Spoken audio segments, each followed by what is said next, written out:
Tonight on the Black Channel, BET holds a so-called Black Men's Summit, and yet not a shred of black manhood anywhere to be found. The Black Channel is live.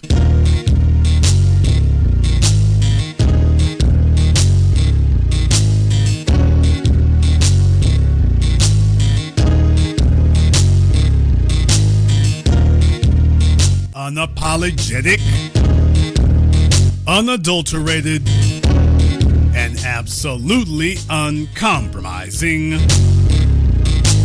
Greetings, brothers and sisters from around the world, and welcome back to the home, the haven, the stronghold, the everlasting superfortress of intelligent black thought. We are the Black Media, and this is the Black Channel. I am your host, your brother, your humble servant, the voice of Black America, the Black Authority, broadcasting to you live from the only historically black college and university of higher education and learning in the cosmos. You are, of course, welcome to join us. And join us you shall, because on tonight's program, you would definitely want to go ahead and check in for this.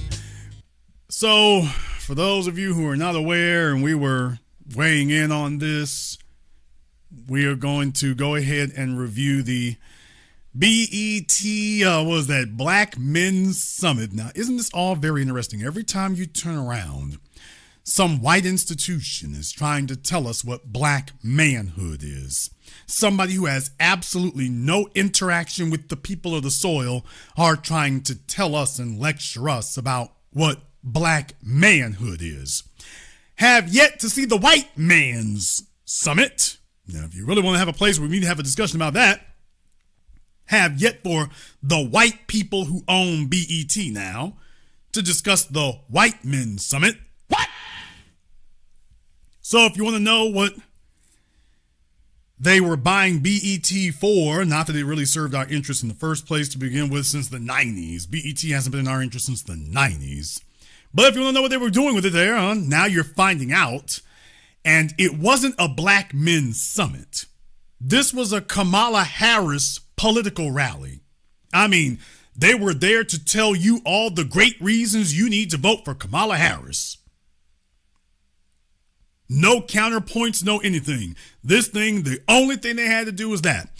Now, as usual, in my function as the anchor man of the new Black Media, I, of course, have gone through the torture, the agony, the strain of listening to this diabolical morass that went on for far longer than it ever should have been. You could have wrapped up your whole damn points in about 2 seconds. Vote Kamala Harris.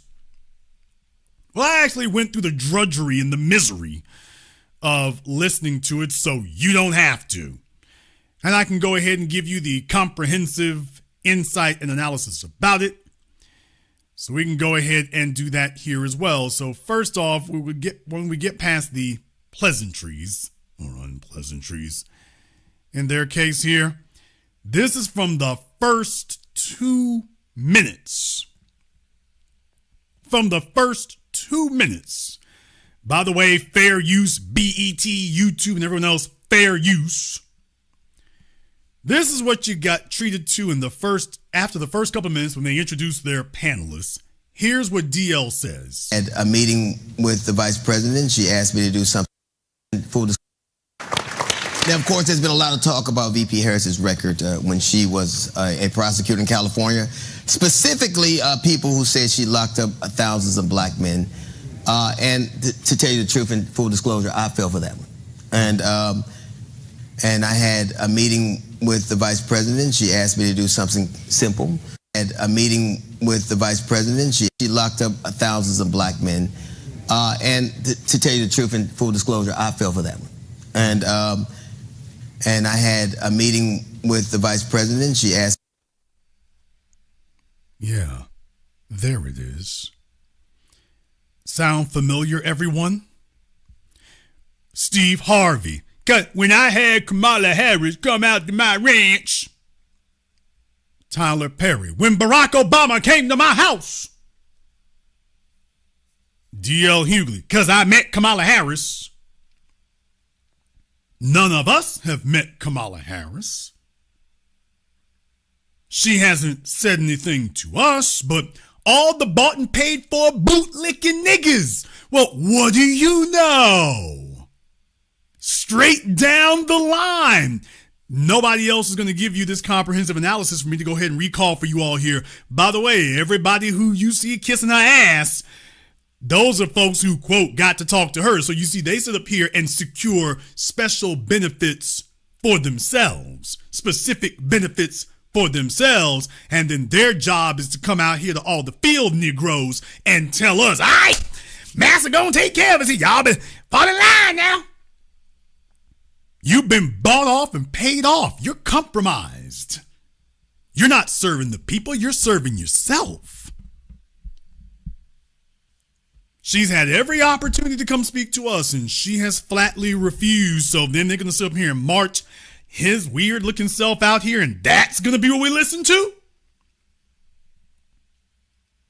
With absolutely no context, with absolutely no credibility. So just understand, if you want to know why it is, Jason, why are they caping so hard? Dude, you talk about Kamala Harris. D.L. Hughley talks to Kamala Harris. And deal with it, nigga. So if you want to know why these folks down the line, Steve Harvey, Ricky Smiley, all these Negroes in the media, in the old radio media, you want to know why it is they're all so compromised and they're all so pandering and butt kissing and they're just so weird and out of touch with the rest of us and talking all crazy, not saying anything that identifies with anything we're talking about. Now you know why. Yeah. All of them. They belong to these folk. That's why they won't serve your interests, because he's an employee of the Democrats. She locked up thousands of black men. And to tell you the truth and full disclosure, I fell for that one. And I had a meeting with the vice president. She asked me to do something simple, which is to actually look at her record. And I looked, and she was in fact not what I imagined or professed. And I think that I felt like a lot of young black men felt, and you see these systems and these agencies just running roughshod over. Here's the issue. When you bring out these old niggas, And deal with it, nigga. and the first thing they want to try to do is identify with the soil. That's weird, man.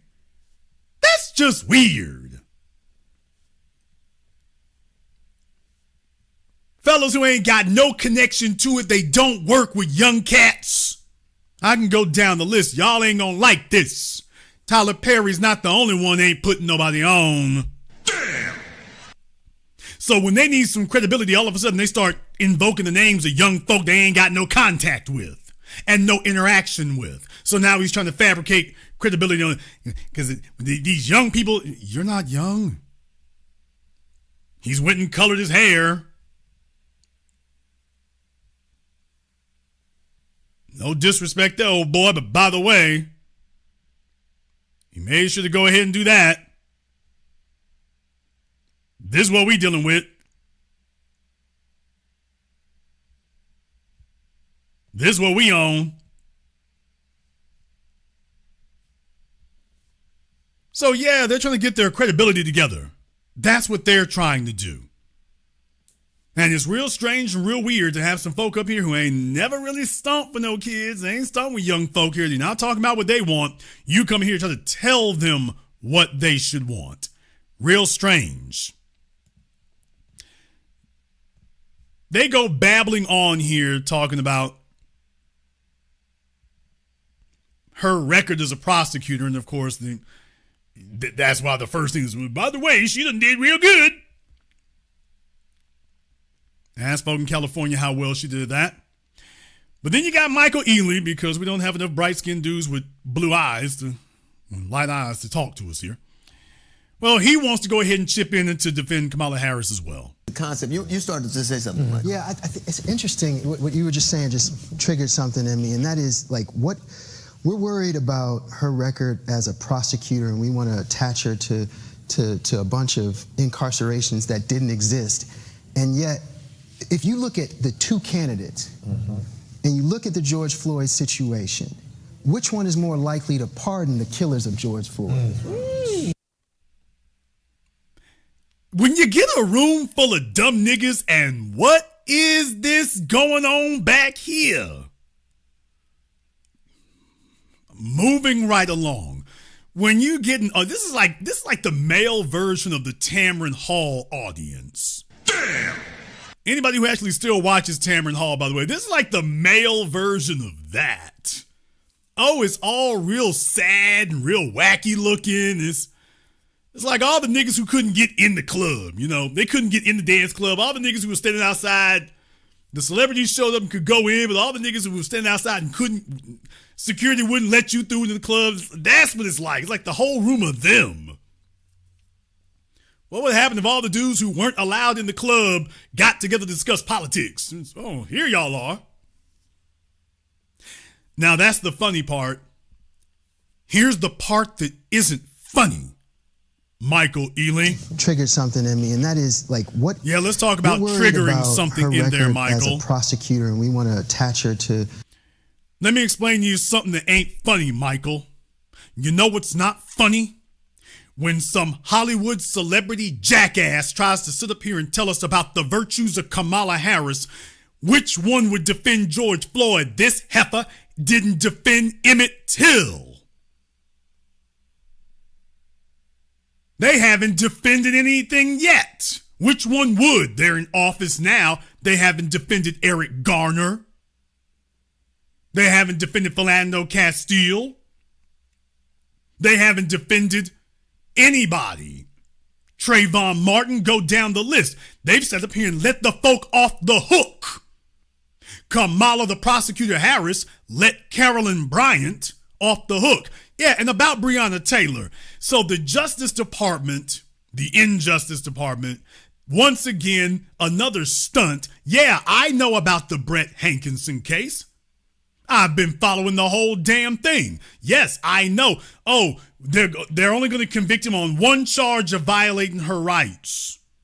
Right, a couple of days before the election. What? Yeah, a couple of days before the election. What do you know? The FBI and the Justice Department that hasn't had any problem going after Diddy, going after black rappers while you get on the express train to prosecution. But the killer cops, it's a couple of days before the election. Well, we found a minor charge. We can get him on a minor charge. So let me get this straight. This FBI Justice Department, with its 98% conviction rate, can't get Breonna Taylor's killers in prison. You got a 98% conviction rate when Negroes are on the docket, but when it comes to white supremacists and killer cops, all of a sudden you can't get nothing done. Michael Ealy ain't pointing this out. DL won't say a word about it. Yeah, because it destroys your narrative and pretty damn embarrassing. Oh, y'all can name names in the chat room all damn night. We would be here all night if we named the names of folk that Kamala Harris and Joe Biden let off the hook with glee. And now D.L. Hughley is trying to pave over the graves of these women and tell you about the virtues of voting for Kamala Harris so that he can keep a radio contract for a few more months. You want to talk about investigating the facts of it? Why didn't you bring up Carolyn Bryant, DL? And that they just got up and walked away from that? So just understand these last minute stunts. Couple of days before the election. Oh, Breonna Taylor, you can't say we didn't do nothing. Okay, you got a conviction. He hasn't been sentenced yet. And by the way, what the hell done took you so long? And by the way, this ain't really the most serious crime. Depriving her rights? What about murder? But you remember that they were trying to let off the McMichaels. We all remember that. They were trying to cut a deal so they could let the McMichaels go. And Michael Ealy, which one is more likely to? Neither. And you getting your lying Lionel Richie played out looking ass up here talking about which one would be more likely. This is the kind of garbage right here I don't go for. When you serve the people, that means you speak the truth about both of these candidates. You speak the truth about both of them. That is treason against the people. That ain't just light-skinned stuff. That's treason against the people. To sit up here and try to lie to them that somehow Kamala Harris has been a stand-up person for black folk. Or, well, she will be. Who is more likely? Neither. We just debunked it.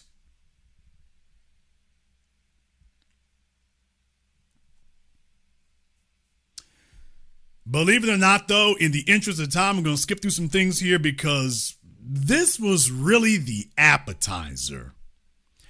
Folks, this thing was put together to bash black men.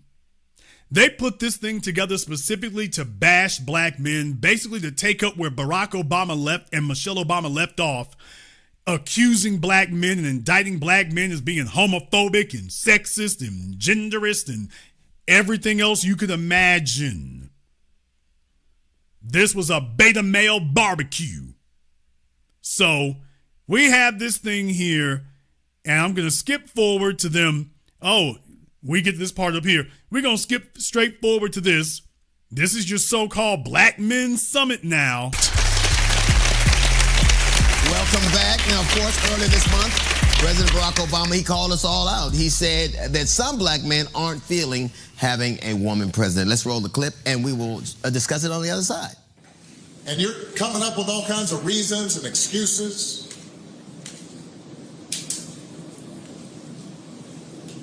I've got a problem with that because part of it makes me think, and I'm speaking to men directly, part of it makes me think that, well, you just aren't feeling the idea of having a woman as president. And you're coming up with other alternatives and other reasons for that. Okay, we are here now with Tennessee State Representative Justin J. Pearson, Ben Crump, and Michael Ely. So, some people got to put up with the B team. They brought in the damn C team. So not only do we not get the A team, we don't even have the B team. It's just like, whoa, this is like a 1980s reunion of some boy band that didn't really kick off in the first damn place. No, Jason is not just being acidic here.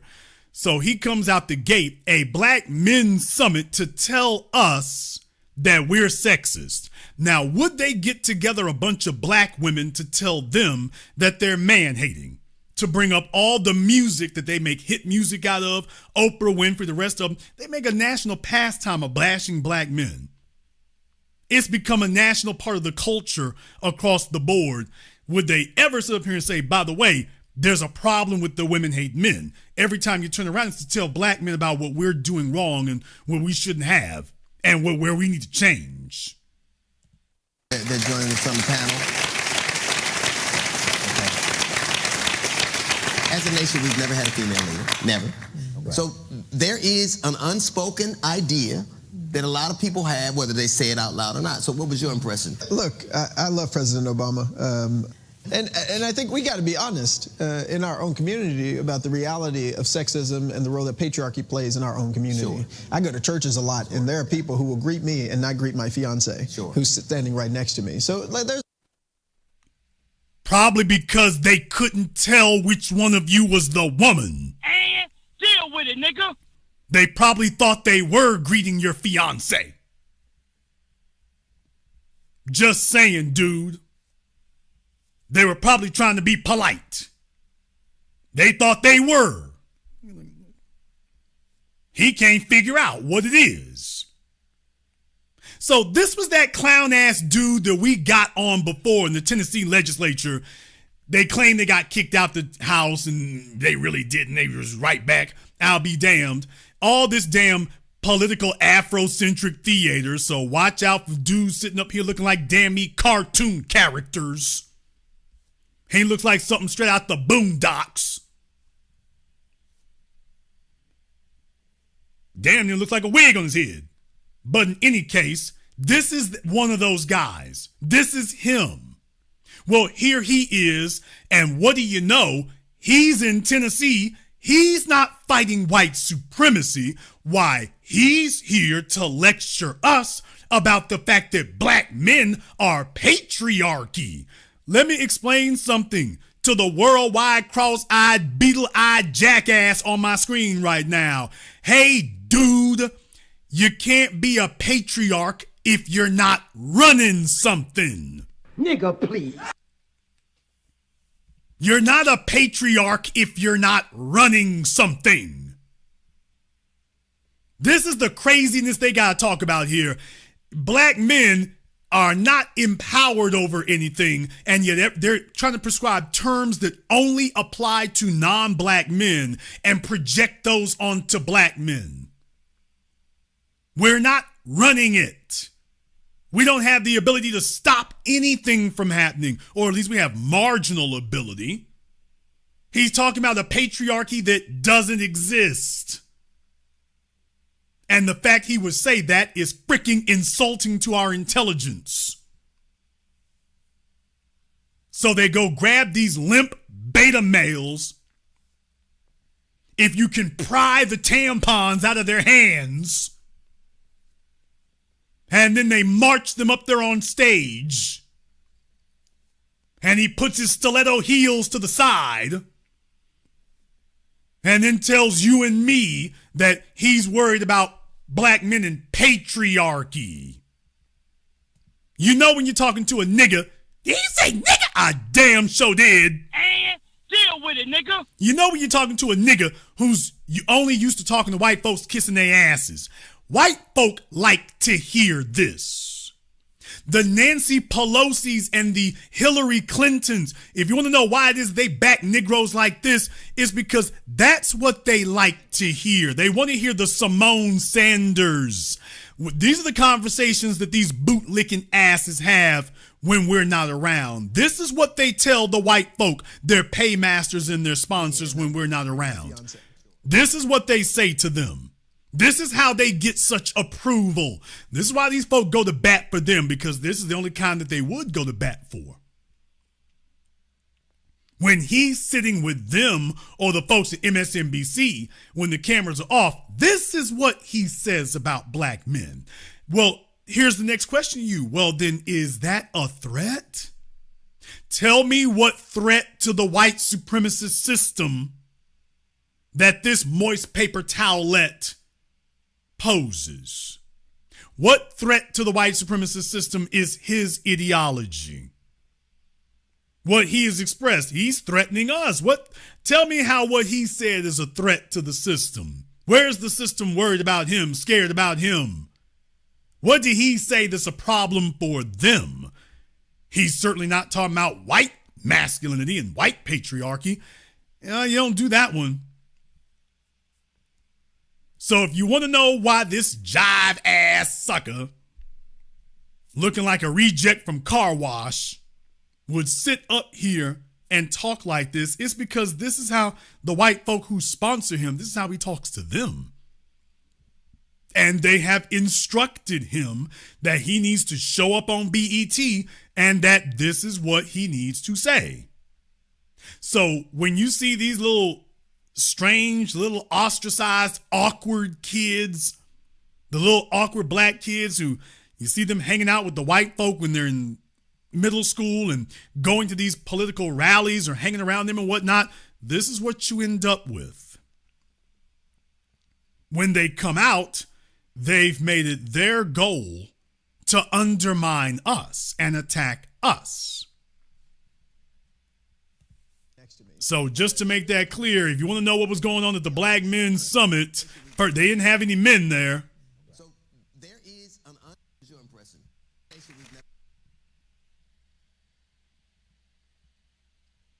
That better not be a little scrappy. Never had a female leader. Never. Right. So there is an unspoken idea that a lot of people have, whether they say it out loud or not. So what was your impression? Look, I love President Obama. And I think we got to be honest in our own community about the reality of sexism and the role that patriarchy plays in our own community. Sure. I go to churches a lot, and there are people who will greet me and not greet my fiance. Sure. Okay, nigga, that's a personal anecdote. The folk at the church probably don't fool with your jive ass either. You're the only one in the legislature can do something for them. Sexism, people, where is sexism in black society? Where do black men have the power to conduct sexism? Show me where we got the power to do that. At Magic City? What? Tell me where we have facilitated the power and the infrastructure to exercise sexism. Show me the black women who can't get ahead because the black men are hoarding power and resources for ourselves and depriving them of it. That's sexism. Show me where black men create the images for black women. We're the only ones who created positive images. You know what that got them? Bill Cosby in jail. So they sit up here and make up this garbage and then sit up here and see if they can play the damn Jedi mind trick on you.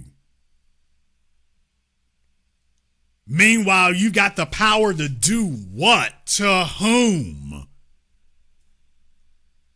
Black men are the biggest victims. Any female of any stripe anywhere can point the finger at us and the police don't even ask any questions. Nigga, get your ass in the car. You're coming with us.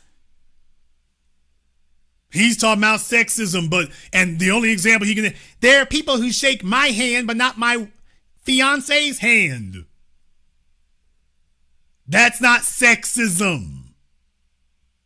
This is how bad he has to grope for it. He's never seen it, so the best he can come up with is, well, one time I was at, he sounds like the white girls that he hangs out with. If you want to know why he sounds so strange saying that, it's like, dude, we've heard this before. Yeah, you sound like the white chicks when we ask about racism. Well, I went to the high school reunion and they shook my husband's hand, but not mine. That's racism.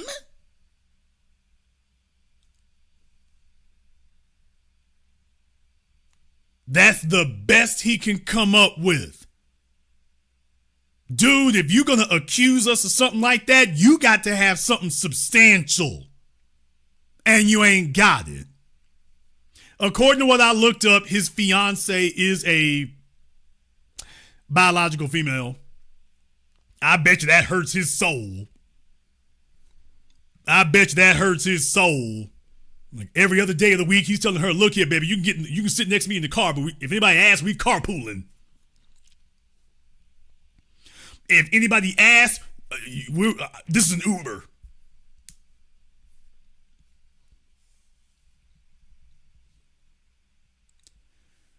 So in any case, he's here to tell us about we have sexism and patriarchy.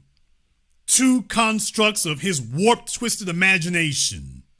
Standing right next to me. So there's a real conversation we need to have about what is going on inside of our communities and what we can do to make sure that we unlearn some of the behaviors that are really negative, right, and that are really harmful. We need to have a conversation about political clowns and asses and liars who come up lying and claiming that we got powers we never had because white supremacists are always telling us we got abilities we don't actually have. Y'all don't need reparations. You doing just fine. Here he is. Y'all don't need empowerment while the men are empowered enough to exercise sexism on people.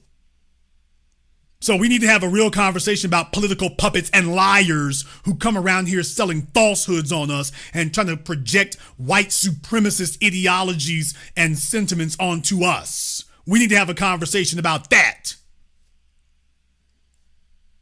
Ass fro samurai. What is also really important is that we do understand the facts. An overwhelming majority of black men are voting for Vice President Kamala Harris to be President of the United States. Right? 80% of us. So, okay, then that's not sexism. You just statistically debunked your damn self. What he means is these men won't accept my true lifestyle. Okay. So, the truth is, You got that one uncle that you need to talk to. Right. Yeah. But the majority of us, we good. Right?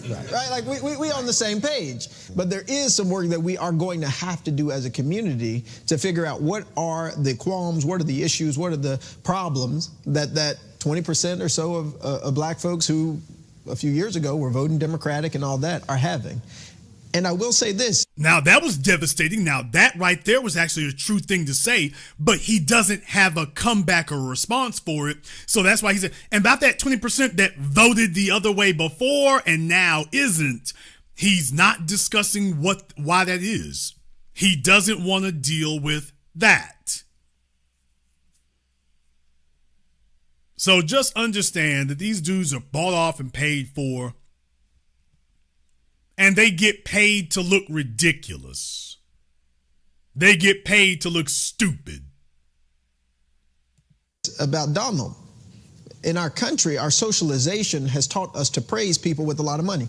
Yeah. Our socialization has taught us to praise people who are famous. Right. Our socialization has taught us to praise people who can get a lot of women and can say what they want and do what they want and have said, hey, that... Oh, I know that's bothering him, y'all. We've been socialized to praise people who can get a bunch of women. Oh, I know that's bothering him. I know that's real abrasive for him.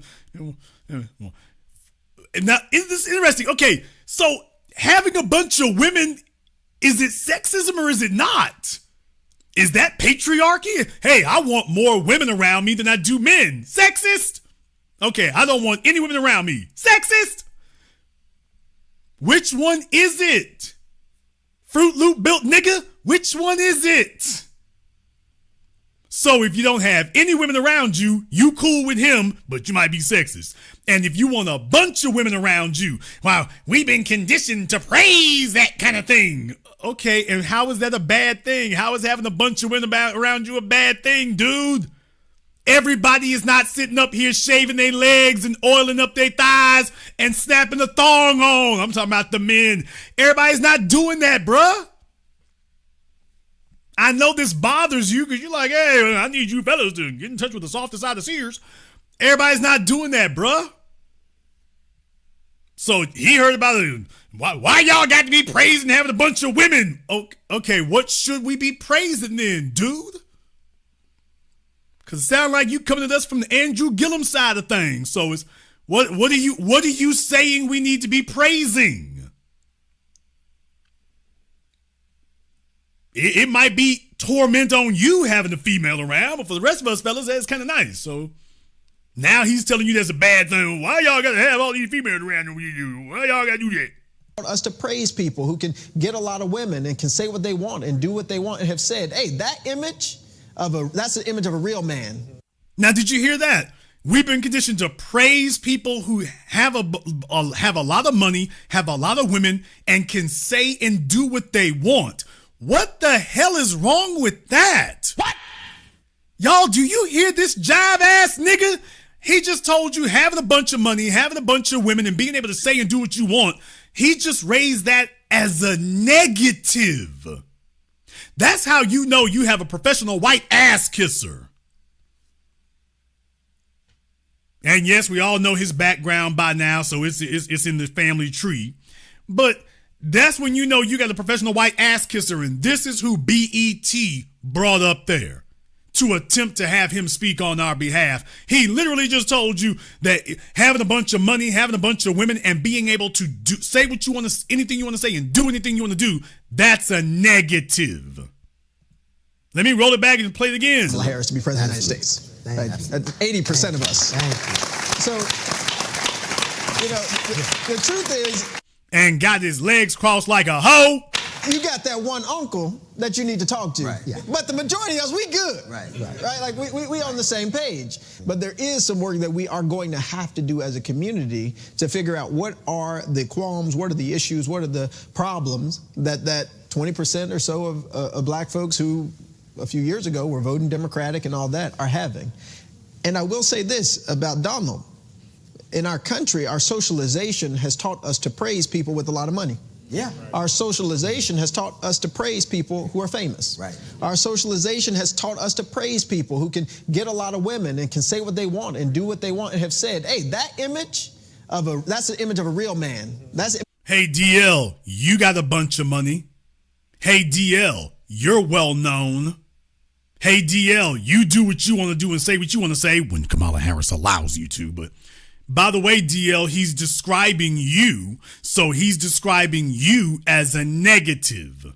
That just shows you how stupid that this damn circular firing squad of idiots is. He's sitting up here describing DL Hughley. And DL, yep, uh-huh. When the Democrats get ready to raise DL's taxes, he'll be screaming like a hoe.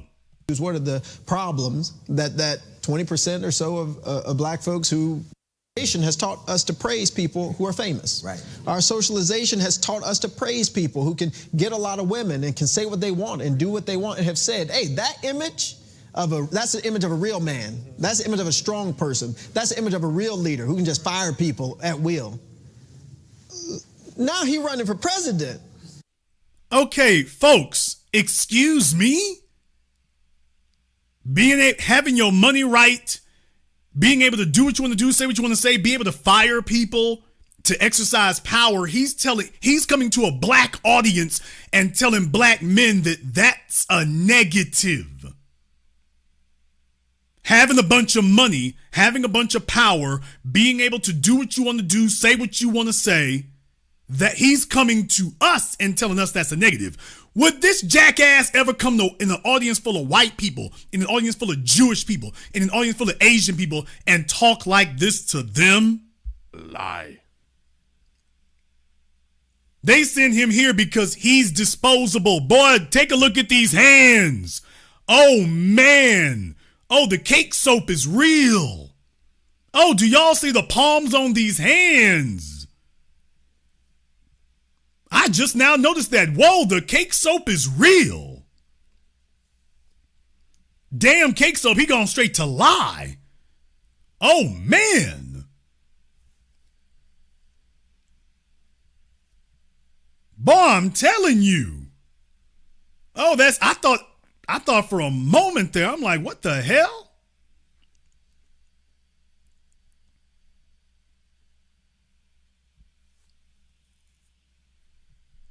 Took a look at that for a few moments. I thought it was vitiligo sneaking up on him for a moment there. I'm like, okay, I saw it. Oh, hell. All right. And a lot of people are like, wait, no, that's not it anymore. Right. But years of socialization have taught us that actually that is the image that America has put forward as the image of what you want to be, of the person that you want to lead. So it isn't just a black issue. We got a nationwide issue about the perception of hypermasculinity masquerading as leadership, when in fact it was our mamas and our grandmamas and our great-grandmamas who got us here. For that alone, they should have grabbed his Pee Wee Herman built little noodle neck ass and drug him off of that stage by his fake ass fro.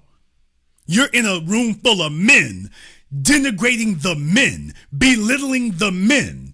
And the reason I say that is because, folks, would they be holding a place where they got a room full of black women and say, in reality it's the black men, Dr. King, Elijah Muhammad, Malcolm X, Huey Newton. It's the black men who got us where we are today. It's the daddies and the granddaddies that we done turned against. Those are the ones who got us where we are today. Would they say that? And look at Michael Ealy. This is masculinity. The nigga with his legs crossed like he's on the color of Vogue. And then he wonders why the hell he getting laughed out the damn room. Look at Michael Ealy, a bunch of cringe niggas. You guys got no damn influence. You're a joke. And not a funny one. He literally just sat up here and told us, hey, you're not a real man unless you're broke, don't have any women, and can't say and do what you want to say or do. That makes you a real man. Who the hell needs white supremacists when you got bought and paid for jackasses like these? And Michael ain't got to worry about it no more. I mean, the money tree dried up for him a while ago. This nigga be pushing shopping carts at Costco before it's over. But yeah, Michael, don't worry about it. Don't worry. He can't even really afford to go get the damn fillers on his face like they need to. So it's Michael be glad to see masculinity get defined down. He'll be glad for that.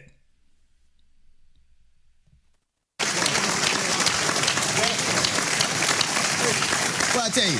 Oh, now dear Benjamin Crump want to say something. Oh, now you know this is gonna go bad right here. I mean, it was terrible enough before, but now Benjamin Crump has got his damn ADHD hand up in the back of the classroom. Ooh, teacher, call me. Like, oh boy, it's about to go from worse to catastrophic. That part. I'm telling you, and the fro, baby. And the fro, baby. Listen. These niggas love sitting up here being entertaining. Our situation ain't no damn joke. And I see these folk back here, they ain't laughing. That would have been me. If I wasn't throwing damn chairs. That would have been me. This ain't funny. All this self-congratulatory mess y'all doing and performance you're doing. This ain't funny. This little Kermit the Brown Frog looking nigga sitting up here smiling and laughing and trying to be entertaining and whatnot. That's not funny to me.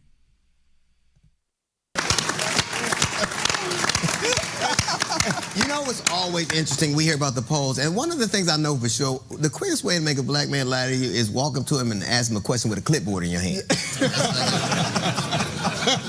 So, I mean, it's ridiculous, and what I refuse to do is to let mainstream polling operations tell me what men I'm with every day think. Yeah. I refuse to believe that. What men are you with every day, DL, who don't sit up there and work in that studio with you? Men I meet every day. Who are you meeting every day, bruh? You're interacting with a bunch of limp beta males. That's all you got around you is a bunch of aging out niggas sitting up here getting they just for men on. Dude, you look crazy acting like you talk to the soil. Just say it what it is. Look, I talk to a bunch of Hollywood niggas. We get paid, and in our little group there, it's all right with me. Hey, you know what's deep, DL? You know. Oh, hell.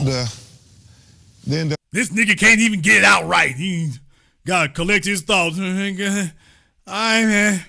DL, I almost lost it there for a minute. Hey, you know what's deep, DL?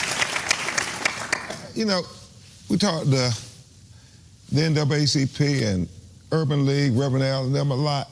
Isn't it just profound at this moment in time that black men votes are coveted so much? Yes. I mean, I've never seen that in my life. And I think that's something, when I saw that Obama piece, right. I thought about how everybody is trying to get our vote. But power concedes nothing without a demand. And I honestly believe this is one of the first time nationally, collectively, we decided we want to hear you, but there are things we have to have for that. Right. And he ain't saying what we got to have. He's telling us what we need to have is kiss the women's asses, kiss white folks' asses, not something that is actually powered by the men. He ain't saying that. Well, yeah, they listening to us. Yeah, this the first time we said, nigga, it's not what you saying here. You got a whole damn summit that is conceding power left and right. This little jackass, this little grasshopper built nigga over here is talking about what we need to do for the women. That we're sexist and got patriarchy. Okay, dude, power concedes nothing without a demand. Well, we can't be sexist patriarchs and at the same time we're demanding power.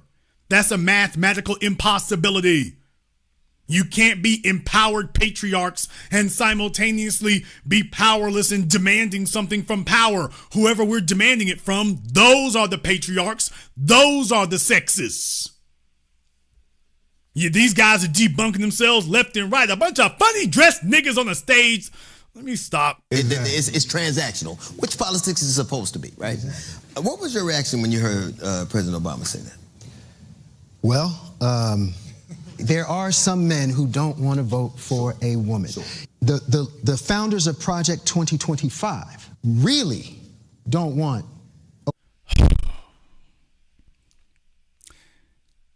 When white women's careers go downhill, they go to Fox News and they try to become the next Sarah Palin.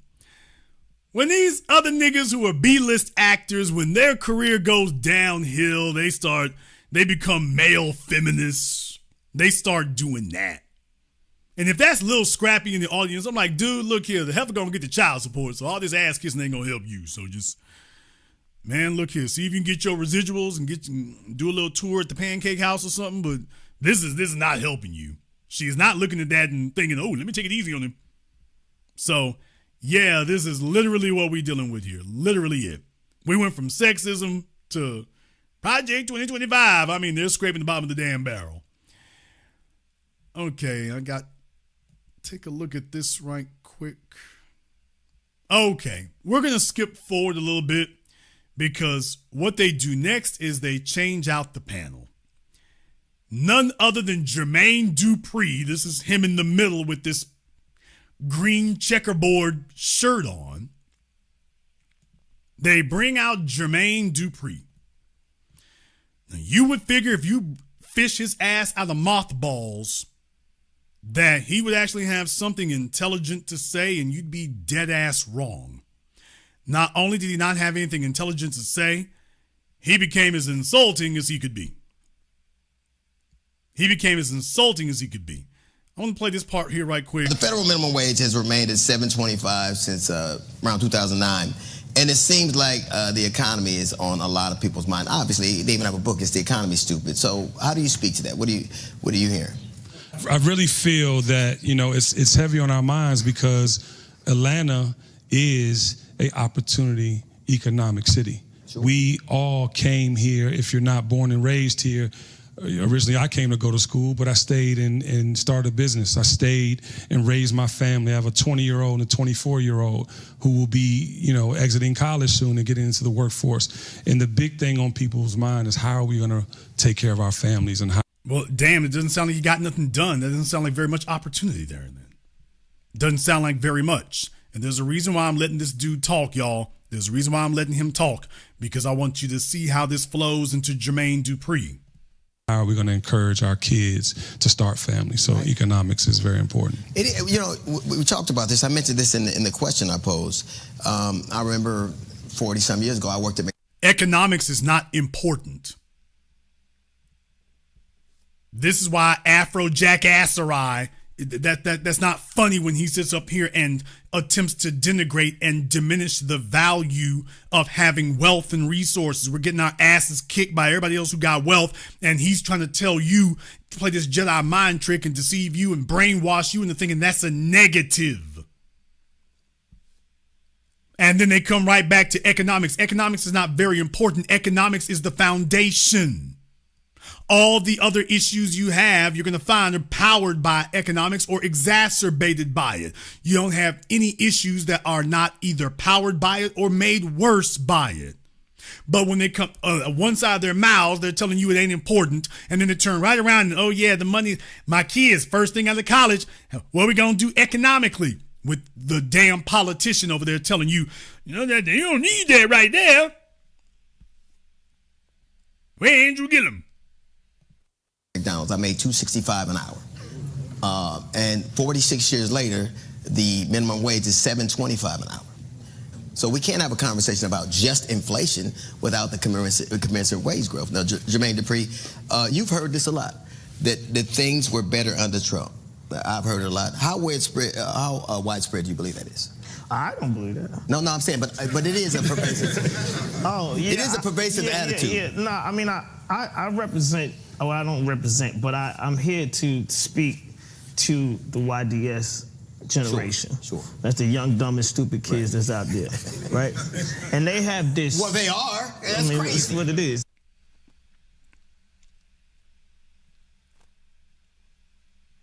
Yeah, I wanted to play that for you all, especially for the young folk out there. You might remember some of these old washed up niggas from the 90s, some of these washed up niggas from the TLC era. I wanted you to hear that this is how they were talking about other black men at the Black Men's Summit. This is their idea of unity. A bunch of old ass ashy kneed niggas sitting up here shaking their fingers at young people that they did not a damn thing for. Jermaine Dupri ain't got the right to talk about any young person. Nigga, you didn't do anything. Nothing at all. How you gonna sit up here and curl your forked tongue to try to insult young people who you didn't do a damn thing for and ain't doing nothing for today, and calling them young, dumb, and stupid? Man, when you take a look at your damn record career, bruh, from the business side, are you sure you can insult other people like that? Are you sure, Jermaine? Are you sure about that? It is a pervasive. It is a pervasive attitude. No, I mean, I represent. Oh, I don't represent, but I'm here to speak to the YDS generation. Sure. That's the young, dumb, and stupid kids that's out there, right? And they have this. Well, they are. DL, Jermaine, all you other jackasses, this guy Horsford up here on the stage in the gray suit with the salt and pepper. That's not even salt and pepper. Niggas, stop it. Just, fellas, quit it. It's not working. It doesn't work. It's not right. Just give it up. I guess he figures it matches his suit. This is the reason why y'all are losing. This is the reason you've lost them, DL. You're not on your way to losing them. You've lost the next generation. That's why y'all are sitting up here throwing insults at them, because they ain't rocking with y'all. They're not listening to you. That's why you're insulting them.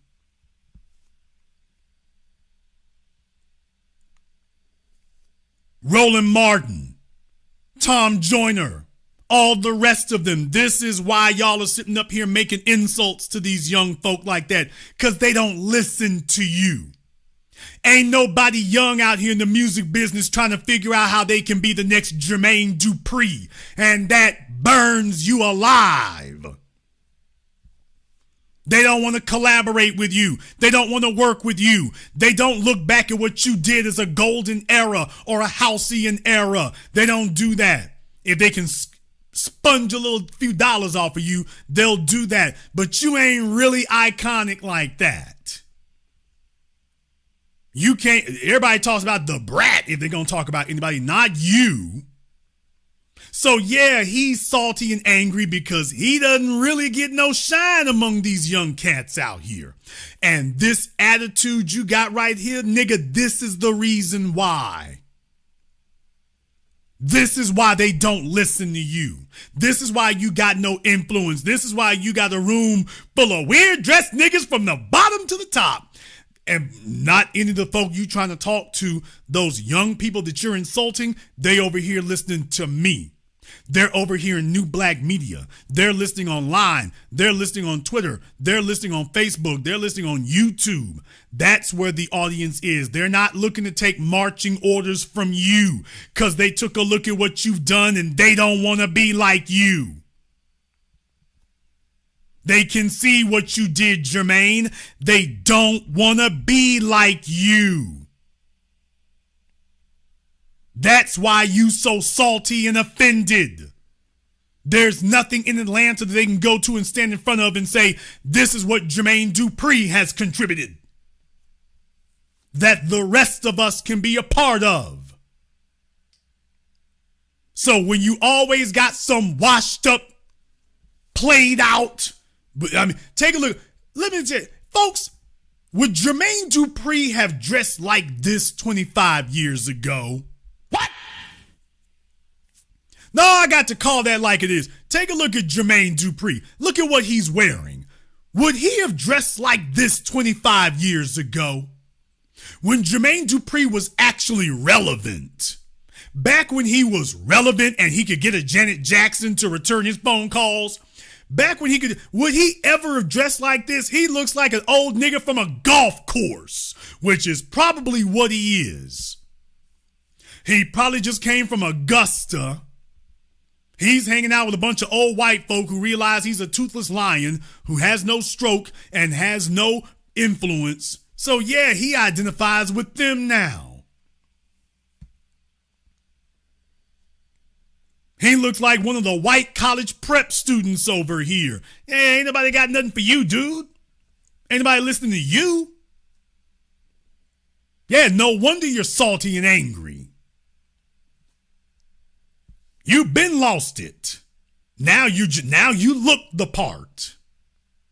It's what it is. They have this in their mind, Right. that, you know, as Newface said on the video, the stimulus checks, they're paying attention to things like that, and they're not hearing the information that needs to be heard. Right. You know, the stimulus checks, the locking people up for selling weed. Right. These are the street topics that's happening. Sure. That's all I keep hearing from. Sure. You know what I mean? And I feel like it's really important that we as men in this room, we give them the facts today. Men in this room, are you counting yourself among that? I'm just asking. Ain't nobody sitting up here talking about they're not voting for Kamala Harris for no damn stimulus checks. The pandemic been over. These guys are sitting up here regurgitating and recirculating comforting lies to themselves so they don't have to deal with the real damn issue. This shows you they don't even want to speak on the real problems with her. They know that as soon as you say it, there isn't a counter argument. There isn't one. And when you demonstrate this type of contempt for the very folk that you claim you're supposed to be talking to, yeah, this is the reason you can't get it. These old niggas think that we're all sitting in the cut. Let's explain something. Jermaine Dupri thinks that we're all sitting around waiting to kiss his ass. He thinks that we're all still sitting around playing crisscross albums and Escape albums, and that we all can't wait to see him. That's what happens when niggas go off into their gated communities and tell themselves that they're a star and they're an icon and they're a legend, and you ain't really paying attention to what's happening out here on the ground because you can't see it. So he's telling himself that all of us are really super fans. So when he comes waddling his way out of there, they start talking like old niggas do. They don't talk like you're one of us. They start talking down to you. See, the problem is y'all need to pull your mans up. The problem is y'all is young and dumb and stupid. The problem is y'all ain't listening to me. The problem is with y'all. And you all understand, in my decades of doing this, I ain't never talked to the young folk like that and said that you're young and stupid. An individual might be doing something stupid, but I have never indicted an entire generation. I always remind you that, by the way, if they are deficient in some way, who are the niggas who put them here? While Jermaine Dupri was all over New York and Atlanta having his own freak-offs. And deal with it, nigga. By the way, Jermaine, yeah, you might want to tamp that down, dude. You and L.A. Reid and all them dudes who was running through them chicks back in the day, you might want to ease up on some of that. And you might be trying to overcompensate and hoping that you don't get indicted. Well, if I kiss Kamala's asses, hopefully there won't be an indictment for me. But by the way, some of you old industry cats who are out here doing the most, some of y'all might think a little bit differently with all that slick talk you doing, thinking you're going to save yourselves from some of your past sins. Y'all are sitting around, I'm talking about shaking like a leaf, hoping that none of them broads kept them text messages. Kept those text messages, them gifts, hoping that none of that comes up. Okay. Just saying. So yeah, when y'all start overcompensating, talking crazy, oh, I'm gonna go there. By the way, who else was that? Beyonce? Damn! I ain't saying Beyonce done did nothing. I'm just saying, boy, I see a whole bunch of niggas who doing extra. They wasn't standing up like this 4 years ago or 8 years ago. All of a sudden now, man, they all jump. Folks you never saw before jumping out the woodwork.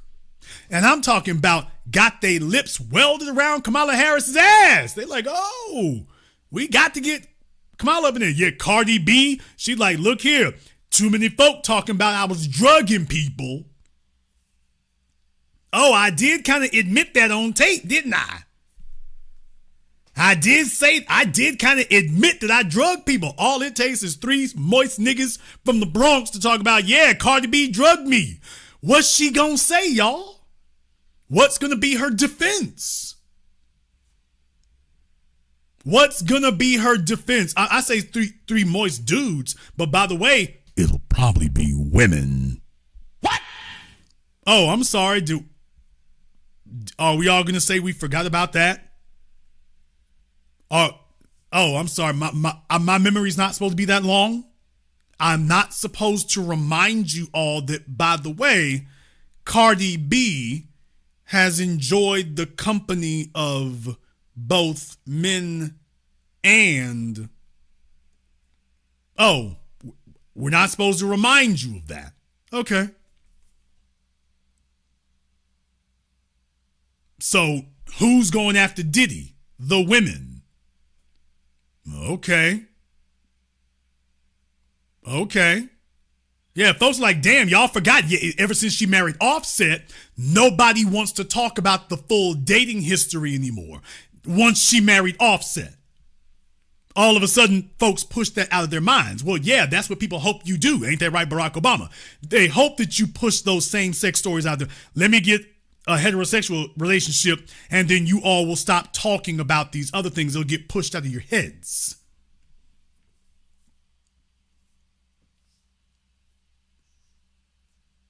I'm just here to let y'all know, by the way, yeah, if somebody does jump up and say something,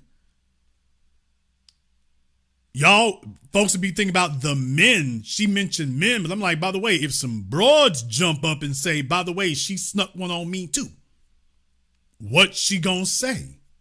Is she gonna deny it? Is she say, I would never do anything like that? I don't do things like that? What is she gonna say? All she can really say is, I didn't do that to you. Jermaine Dupri go deep back in the game. So just understand what you're dealing with there. By the way, a lot of niggas trying to cover their asses now and being all extra. Hey, Kamala, remember me? Don't send that subpoena over here. Remember me?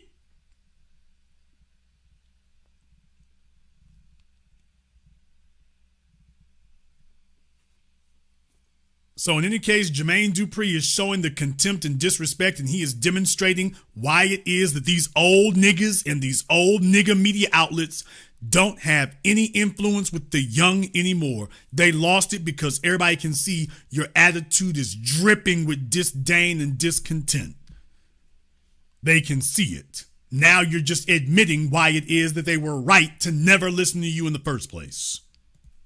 Dumb and stupid kids that's out there, right? And they have this. Well, they are. That's crazy. That's what it is. They have this in their mind. Right. Okay, well, I'm not going to play through all that right there. Let me just go ahead and skip to the next thing right here because, folks, every time we turn around, you start hearing a consistent theme. We've said what it is, and they're blaming you for every damn thing under the sun. They were talking about sexism, patriarchy. We don't know why you don't like Kamala Harris. Sexism, patriarchy. They don't have any way to defend it, but in case you thought they weren't, by the way, they go deeper down into it. Listen to this. I know they can't be so different. It just don't happen here. You know what's interesting? You do hear that, and whenever I hear people say that, because I know in Michigan and Wisconsin and a lot of Rust Belt say that is something that is bantered around about. But the thing is, I always hear they're taking our job. Name me the job you see an illegal immigrant doing. You go, I should be doing that right there. You know what I mean? So there's an attempt to fragment and to kind of. The one thing I will say that the Trump administration has done successfully is whether you are disaffected, black or white, he's giving you somebody to look down on and somebody to blame. And that is a commodity that is, for some people, worth it. We're going to talk to Mark Mariel, looking all fly. Look at you. Mark Mariel, those Mariels, for those of us in Louisiana, we know them well. But that was not what I wanted to have there, actually, because I'm missing part of it. Let me go back over here. But there is the belief that immigrants are taking our jobs. You've heard that, right? Yeah, but not in Atlanta. You hear this clown-ass nigga? Now they're just lying. He lives in Atlanta. Illegals all over the damn place. They done took the electrical jobs. They taking the carpenting jobs. Black men all over the damn place. Why do you think that is? Folk that go around carjacking people. They done took jobs all over the damn place. Jermaine Dupri, not in Atlanta. So now he's just outright lying. Hell, they took over Los Angeles, Texas, Houston, the whole state of Texas, whole state of Los Angeles, whole state of Florida, whole state of New York, and he telling you what they haven't done to you. No, it's what they haven't done to you, but then again, all you bougie niggas out there, you don't give a damn who cuts the grass so long as it's not you. And deal with it, nigga. So Jermaine Dupri has no problem telling you that, oh, what's happening to you? And that ain't really happening. He doesn't give a damn who cuts his grass. He doesn't give a damn who fixes the roof. He does not give a damn what you don't have. So long as he got it. DL laughing his ass off. He doesn't give a damn what these young folk out here don't have, so long as he's got it. So he's told you that the rate of job loss for you to illegals is acceptable. Yeah, because he's not competing against them. DL Hughley is not competing against illegals. Jermaine Dupri is not competing against illegals with their lame ass music. They're not competing against them. So he has no problem telling you that what you dealing with and what you competing against, that's fine. But if they were able to be allowed to come into his sphere, all of a sudden it'd be different. Also, one more thing. Oh yeah, I'm gonna go there. Oh, I'm gonna go there. But there is the belief that immigrants And are it's taking not our funny, jobs. but I'm gonna go there. This cue ball looking nigga here. Let me go ahead and say this right quick. I have warned you all now, going on 2 decades on the internet, over a decade and a half from this black microphone. I have warned you of the specific type of old niggas, the specific type of bought off co-opted niggas. I have warned you specifically of what their profile is. I told you that the reason that I don't venerate the civil rights generation, and you shouldn't either, was very simple. I warned you that the key of their treachery was that their goal was not economic empowerment. Their goal was interracial sexual access. And deal with it, nigga. And you find a consistency among these niggas in the media when they get in front of a camera. If white folk shows them to speak, you find that, oh yeah, by the way, that's their history. Including some people in the Green Party. And deal with it, nigga. I said it. Now, other folks would have accused me of getting personal if I had brought that up. I knew. By the way, yes, I did know. First of all, you didn't even have to be told. He was going too damn hard body for illegals, not for you to have, obvious motives for doing so. But by the way, yeah, I didn't bring it up because I didn't want a situation where he could sit up here and say that he was being attacked and try to end the interview early. I'm like, okay, let me go ahead and just say this because what's understood don't really got to be explained. But by the way, yeah, dude, it's glaringly obvious. You going too hard body for something that shouldn't be affecting you. Oh, but it is affecting you now, isn't it? And you think you gonna shame us because of how you sleeping. So these folk in the industry, in Hollywood, in music, who got these reputations and have these histories, when we start, I've told y'all, a lot of y'all didn't think it was just that simple. Yeah, it is. These are lame ass niggas. Females don't dig them. If Jermaine Dupri was Jermaine Jenkins, where would he be today? So it's not like they're players and the females are like, ooh boy, of all the men I could be with, I wish I could be with Jermaine Dupri. You've never heard a chick say that. Maybe a stripper in Magic City, but take away the money, and they ain't really trying to dig him as a person. So these guys depend on illegals. They don't give a damn where the broad came from or how she got here. he needs her to be here because he doesn't really have options. So these guys up in New York City, once they get some money, man, these fellas are lames in Mexico. They're lames in South America. They're lames in those places. So they depend on the illegal alien human trafficking trade so that they can have other options in females. Ain't that right, Governor Schwarzenegger? Damn! By the way, ain't that right, Governor Schwarzenegger? Yeah, let me go ahead and remind people, you see a consistent pattern among them. It's not accidental. It's not coincidental. It's not your mind playing tricks on you. A whole bunch of folk been bought off with sex or sex tricks, and they just want to maintain their individual access to it. You see illegals, he sees a chick that ain't gonna get up and run. That's what he sees.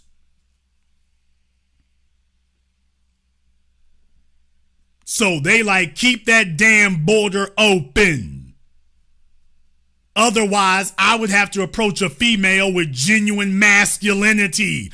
You can clearly see lacking here.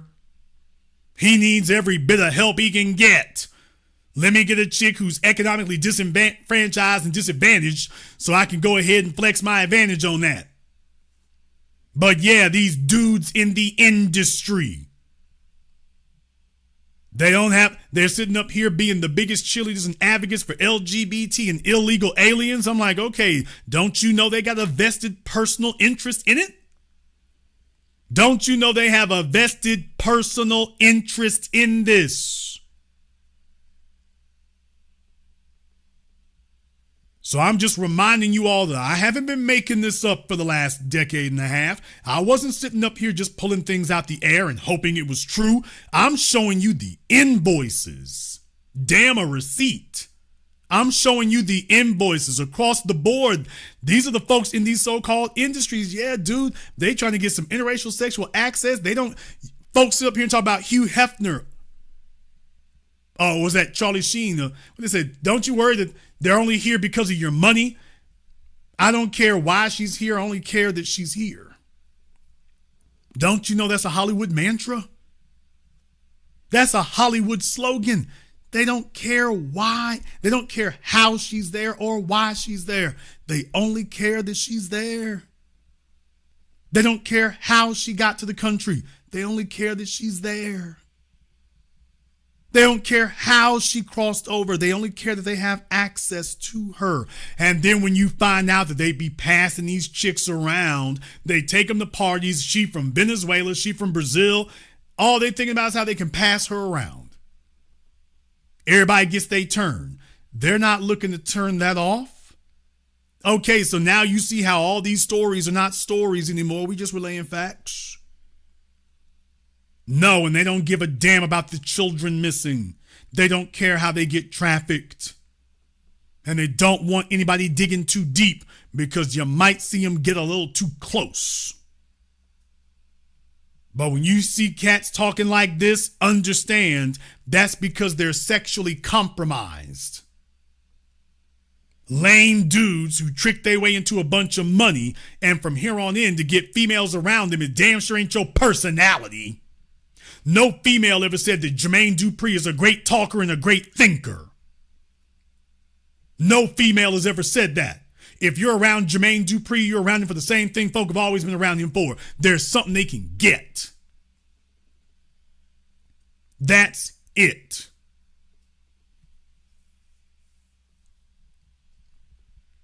All I had to ask is, what's the benefit to us having illegals around? These folk can't tell you the benefit. Well, you ain't being hurt by that. Some privileged nigga sitting up here decades later trying to tell you and me what isn't a problem for us. People they don't live with and don't live around. Trying to tell us what's okay for us. Oh, you all right with that? Them illegals, they ain't no problem for you. Jason Black was a young man in Shreveport, Louisiana back in the 90s. Watched as when I was in middle school, all kinds of black men had construction jobs. By the time I made it to high school, those jobs were gone. Nothing but a bunch of illegals. And I witnessed the same thing happen in Dallas, Houston, LA, Santa Fe, Phoenix, whole state of Texas, whole state of California, whole state of Florida, with some jive talking ass nigga telling you and me what isn't affecting us. Trying to tell you and me what isn't affecting us. Well, what we wouldn't be doing. Meanwhile, we done applied for the job and can't get it. That's the one right there. You know what you can't do? You can't move from Shreveport to Tijuana, Mexico and get a construction job there. Damn! Now that's what you can't do.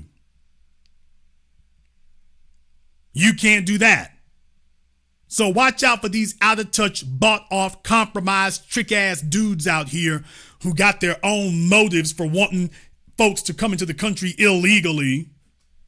Because in their minds, well, if the government allows it, doesn't that make it moral? They know damn well what they doing. It's what they've always been doing. You got a whole bunch of dudes out here doing, for the black dudes, they're doing their version of Diddy. For the white dudes, they're doing their version of Harvey Weinstein. Because to them, that's power. And they're praying to God that none of the broads or the boys jump up one day and say something. So yeah, they talking real strange and real odd, but when you go through their damn file, you figure out, oh, it's not strange or odd. This is reality.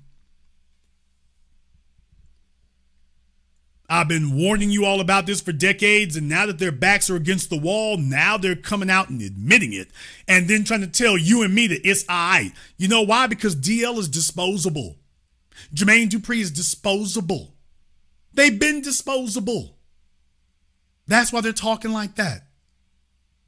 Because they have nothing to lose. These niggas can get wrapped up at any moment. Oh, wait a minute. That's what they're worried about. Let's be very, very clear. These white folk could shut D.L. Hughley down tonight. Not tomorrow, tonight. D.L. Hughley could watch his entire income come to a close tonight. Then white folk could take everything he's got tonight.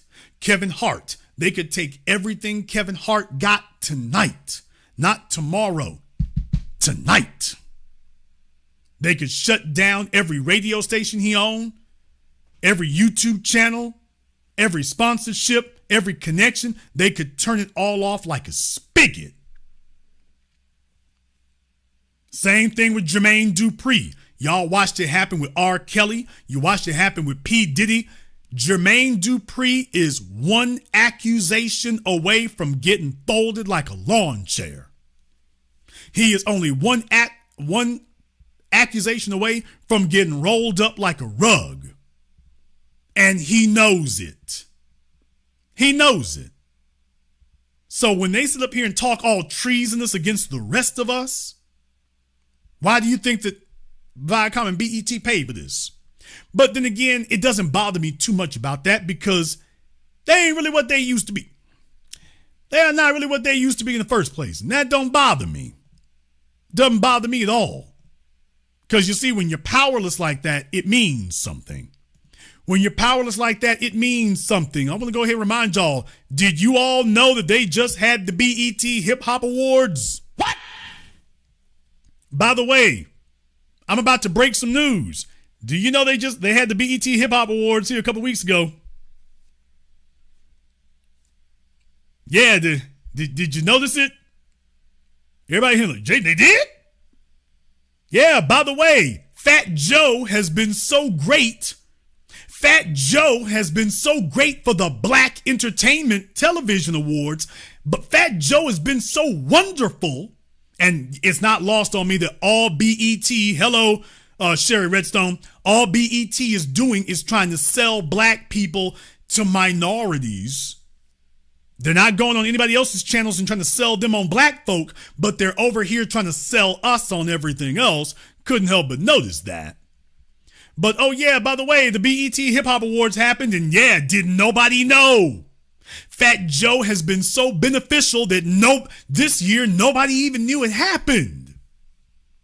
Well, Joe Budden had some choice words for it, and didn't go well. This was a bad look on television. Halfway through the show, I was like, damn, I want to come in and just apologize to hip hop. Like, hip hop didn't deserve that. Normally, y'all know we always try to give some type of grace. Yeah. We might know the producer. I don't care who. This shouldn't have never aired. No ciphers. They had a Nissan car with a mic hooked up in the car. And the tagline written in the back to what? Let you know that Nissan is paying for all of these kids that can't rap. J1 did his best to do what he needed to do, but this is not a cipher. He rapped a couple bars and it went to commercial. Everything about it was bad. Yes. I commend Travis Scott for showing up to the event.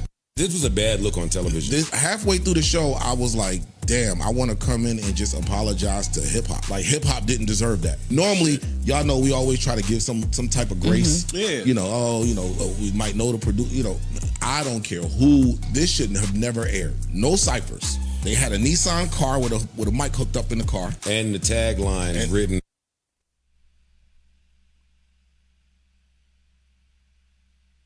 Huh.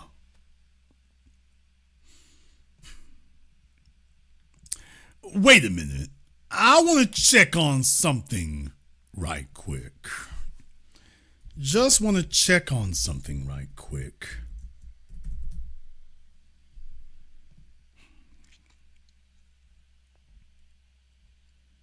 Just want to check on something right quick. Yeah, that's what I thought. That is what I thought. Huh. Okay, let me go ahead and jump back over here so you all can see what I'm seeing, because I just wanted to go ahead and find out. I'm like, okay, is that really what it is? Yeah, that's really what it is. This is the Nissan Kicks. Yeah, we done come a long damn way from Bentleys. This is the Nissan Kicks with a starting price of $21,000. Well, finally, an affordable car, although it's a Nissan. So CNAs and LPNs rejoice. And deal with it, nigga. All of our CNAs and LPNs who've been buying all them old used cars and whatnot, and you were worried because they're going to discontinue the Nissan Altima.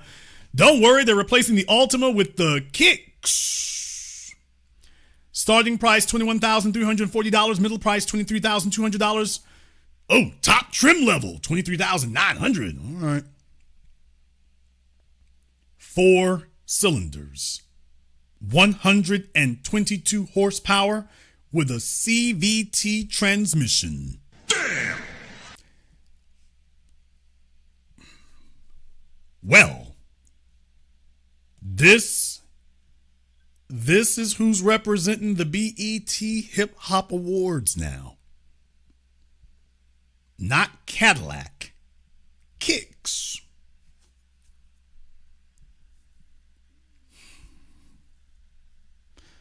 Oh, how the mighty have fallen and the great men of war laid low. This is what has become of BET and the hip hop. Do y'all remember the Snoop DeVille? Damn! Come on now. Y'all, do you remember the Snoop DeVille when you referenced hip hop and rap with the car industry? The Snoop DeVille, Dr. Dre, and the Chrysler 300, T.I. and the Impala. That was what we used to associate. Now it's the damn me Kicks. I'm talking about official associations, people. I'm not talking about just in your head. Remember Dr. Dre? Chrysler had him. They put the beats in the Chrysler 300. For Snoop Dogg, remember they had the Snoop DeVille. Don't believe me? Go look it up for yourselves. Man, what are we doing? Really? So the up and coming rappers out there are dreaming of their kicks? So the up and coming rappers out there, they doing all this to get the kicks. All right. Okay. And I'm talking about prominently featured. Look at this. Nissan recording the also Nissan kicks. I mean, Nissan.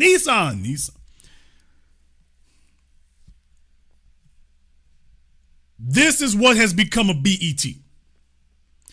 You're a joke. You're an irrelevant joke. The only thing that you're good for is me to sit here and spend my Saturday night mocking you. If I thought you were a real threat, this program would have gone radically different than it has. I interrupt this program tonight to tell y'all, by the way, we just clown them at this point. They're not a threat. They're not influential. They ain't running nothing. BET is dead.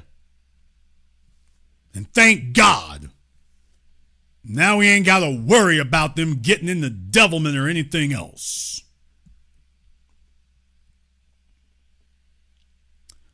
However, you might disagree. Therefore, I'm going to go ahead and open up the Zoom so you all can weigh in on this and more. You're, of course, welcome to join us.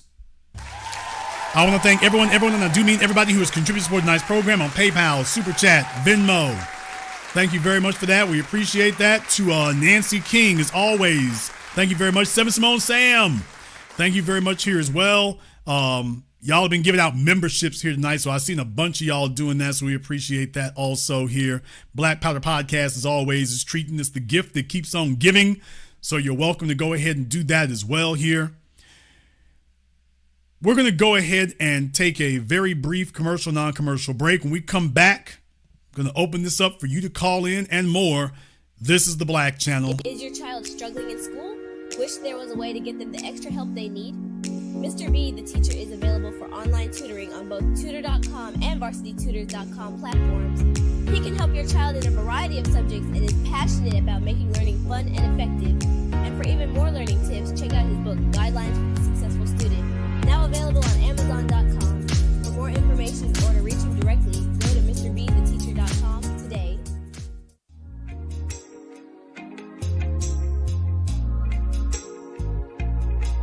Order yours today to experience all the benefits of Ash Kickin' Body Butter. With skin so smooth and soft, you'll thank us for it. Shop Ash Kickin' online. That's ASHKICKIN.com.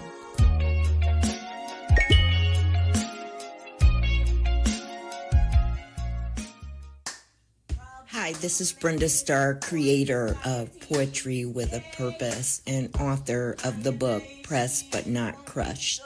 Pressed But Not Crushed is an anthology of political poems that address current and historical issues in American descendants of slave population and African American population. The book describes slaveries and its residuals, Jim Crow segregation, social depredation, and other relevant issues to American descendants of slaves and African Americans, including the current political climate that does not address our issues.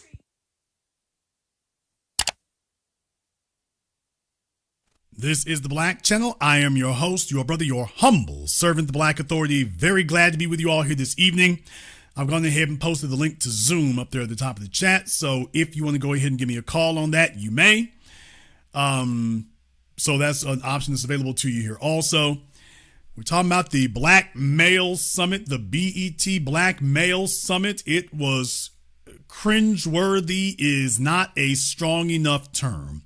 These people are so astronomically out of touch with reality. This was like watching the old niggas at the nursing home putting on their hip hop clothing. And I'm talking about they're serious. They really do think they about to show you something. And it's just like, oh, can you get your granddaddy to sit down? There is absolutely no chance that this goes well whatsoever. So a bunch of out of touch Negroes and politicos attempting to talk to the soil, and it went about as well as you think it could go. It went about as well as you could expect such an enterprise to go, which is to say, awful. It was embarrassing. They should be humiliated and embarrassed that they did that. They get paid to be embarrassed, though, y'all. Steve Harvey gets paid. That's why they went to go talk to a comedian. Steve Harvey and D.L. Hughley get paid to get clowned. They're used to looking stupid. The rest of us, not so much. All right, let me go ahead and get over here on Zoom. I got Corvo here on Zoom. What's on your mind, Corvo? Question. Is Bollywood going to do an East Indian Man Summit? Because what's going around is they're not functioning with Kamala either. Oh, we won't even talk about sexism. We won't even talk about sexism over there, dude. If Kamala was the only thing they didn't fool with, that wouldn't be bad. Is BET gonna do the Bollywood Summit so we can discuss some real sexism? Because we got videos to show you. We got videos to show you a hoes getting whooped up and down the street. So yeah, bro, there's a huge gap missing. But yes, I'm like you. I'm waiting with bated breath to see that one too. Also, I'm wondering, is Telemundo going to do a Latino Man Summit? Because I live in the Buford Highway section of the metro, and you know what the demographics are there. I have not seen a single Kamala Harris anything yet going up and down Beaver Highway or anywhere in DeKalb County for that matter. So are we going to start holding the Latino men to task for who they're not voting for? I'm sure they just forgot. I'm sure they just forgot. Probably. They forgot. They probably forgot there was an election coming. So yeah.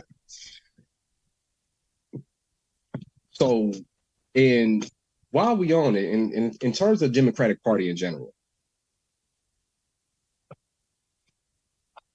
they want to make it out as if black men have just been these exploiters of black women. They let them tell it. We're just pimps putting these women on a stroll.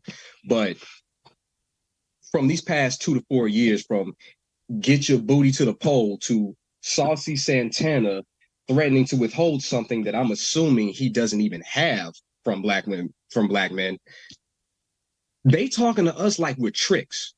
They've been talking to us like we're tricks for the past 4 years. They have insulted the intelligence of black men to such a degree that if neither you nor Tariq Nasheed even brought this up, I wouldn't have even known about a summit, because as far as I'm concerned, BET is right there with the Democratic Party. I'm so done with them that I don't even pay them attention to anymore, except for in passing, when the voices of you and Tariq and Professor Black Truth bring this up. Because if it's not about reparations, you're not talking about anything that I need to have a discussion with. Well, I mean, here's the thing. There are other issues out there. We have a predominant issue, but also other things. We talk about the illegals. This is what I meant when we're talking to other candidates out there, some who have been on my program. We're telling you what the problem is. And instead of you echoing what we're saying, you're telling us we're wrong, that what we're experiencing ain't so bad and ain't a problem for you. I brought you a problem, and your response to me was to tell me it's not a problem. Now come vote for me. Vote for my candidate who says that this is not a problem for you. That's what we get. Are you going to believe me or your lying eyes? Yeah, your lying eyes and your lying backside and all the stuff you're going through. Why? This is their political response to us. Is we've told you what the issue is, and your job is to get up here on BET and tell us that the problem isn't what you said it is. The problem is you. The problem is you think you got a problem. The problem is you're actually the real issue. So the only way you can make things right is if you stop complaining, stop pointing out there's a problem, understand the problem is you. That's the only way you can make things right. Give up this stuff you complaining about and go ahead and do whatever we're telling you. Then you'll be a good man. That goes beyond trick. That's an abused child. That's an abused child. They're not even approaching this or discussing this like two adults. What you're saying is that their interaction with us is all condescending, it's all abusive, it's all oppressive. At no point have they admired us and talked of us of any glowing terms. There's the real thing I want you to understand. They want to talk about everybody else in glowing terms except us, the people that you walked in here to talk to. You come to talk to us and you tell us about what you don't like about us. Well, it seems to me you need to go get that damn vote from all the other folk over there you like. Oh, wait. They don't like you either, apparently. Wow. Yeah. And then to your point about how abusive it is, the thing that abusers always do, it's when things are good, then they deserve all the credit. Things go downhill, it is your fault. So let's say by some miracle, which I doubt is going to happen, but let's just, for the sake of argument, let's say Kamala does somehow pull it off, then we weren't needed in the first place. But when the inevitable happens, it'll be all your fault. Yeah. If she wins, you didn't have nothing to do with it. Or you were just doing what you're supposed to do. There's the real attitude they have is, so we're not here to make our own decisions and to tell you there's a problem and you need to deal with what the hell I just brought you. It's there is no problem and you just need to get back in line. So if she wins, oh, well, you did what you, the best we will get is you did what you're supposed to do. The worst we'll get is you were irrelevant. Now, if she loses, oh, they've already telegraphed to you what's going to happen. They've already told you what's going to occur. We're going to be front and center, and all these folk, they're not going to acknowledge how disrespectful they were. They're not going to say a word about that. It's just going to be, we beating your ass, and this is the reason we was whooping your asses, because y'all, this is why we had to do y'all like that. I'm like, yeah, that's an abusive relationship. When somebody tells you, yeah, I'm doing something bad to you, and you just justified why I do it. I was doing it before, now I'm going to keep doing it, and this is why I keep doing it. Wow. So you made me this is do how they see you. Yeah, you made me do it. You made me do it all this damn time, and when I get ready to do it again, you made me do that too. Now, by the way, if you did that to me, you'd be a monster. But if black men were talking about black women the way they're talking about black men at this so-called Black Men Summit, they'd be talking about who in the hell's the producer? Did he? That's what they'd be saying.